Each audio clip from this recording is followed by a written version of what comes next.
తల్లి ఒడి తండ్రి చెయ్యి తప్ప పసిపిల్లలకు అసలు ప్రపంచమంటే ఏంటో తెలీదు.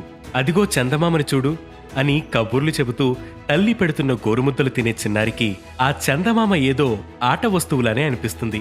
అల్లారు ముద్దుగా పెరిగే చిన్నారికి అసలు ప్రపంచమంటే ఏంటో స్కూల్లోకి వచ్చాకే తెలుస్తుంది.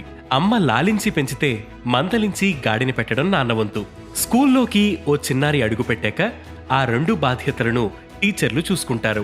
మరికొంతమంది టీచర్లైతే పిల్లల భవిష్యత్తు కోసం ఎంత దూరమైనా వెళ్తారు. టీచర్స్ డే సందర్భంగా అలాంటి కొందరు టీచర్ల గురించి ఈరోజు అనగనగాలో.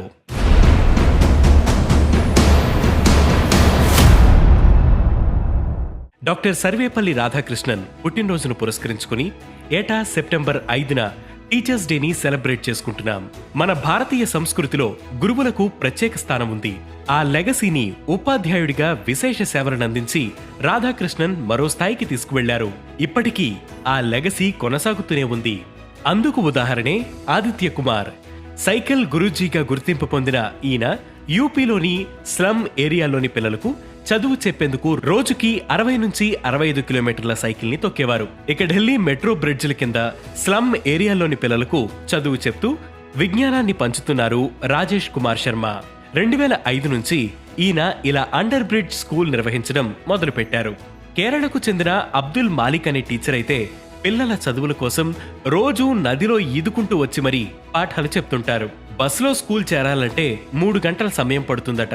అందుకే స్కూల్ కు త్వరగా చేరుకునేందుకు ఇలా నదిలో ఈదుకుంటూ వస్తారట. పిల్లల బాగు కోసం ప్రాణం పెట్టేసే టీచర్లు మన తెలుగు రాష్ట్రాల్లోనూ ఎందరో ఉన్నారు. ఏపీలోని కడప జిల్లా ఆది ఆంధ్రపాలెంకు చెందిన షేక్ దాదాపీర్ ఎందుకు ఓ ఉదాహరణ. ఈయన స్కూల్ కు ఆలస్యంగా వెళ్లిన రోజుకు జీతం తీసుకునేవారు కాదు. ఎంత నిబద్ధత! ఇక ఇంటర్నెట్ యుగం వచ్చాక టీచింగ్ మరింత ఈజీ అయిపోయింది. యూట్యూబ్లో ఎంతో మంది టీచర్లు విద్యాబోధన చేస్తున్నారు. ఫైనల్ గా మన జీవితంలో ఉండే మరో స్పెషల్ టీచర్ మన ఫ్రెండ్స్. పరీక్షకు ఓ గంట ముందు మనకి లెక్కలు ఎక్స్ప్లెయిన్ చేసేవారు. కష్టకాలంలో మనల్ని ఓదార్చి జీవితం అంటే కష్టాలే కాదనే పాఠాన్ని చెప్పే మిత్రులు మీ లైఫ్లో ఉండే ఉంటారు కదా. మన జీవితాలు పక్కదారి పట్టకుండా ఉంచేందుకు టీచర్లు చేసే కృషి వర్ణించలేనిది. అందుకే గురు బ్రహ్మ గురు విష్ణు గురుదేవో మహేశ్వర గురు సాక్షాత్ పరబ్రహ్మ తస్మై శ్రీ గురవే నమః అంటూ టీచర్లను దేవునితో పోల్చింది మన భారతీయ సంస్కృతి. అలాంటి టీచర్లందరికీ ఉపాధ్యాయ దినోత్సవ శుభాకాంక్షలు.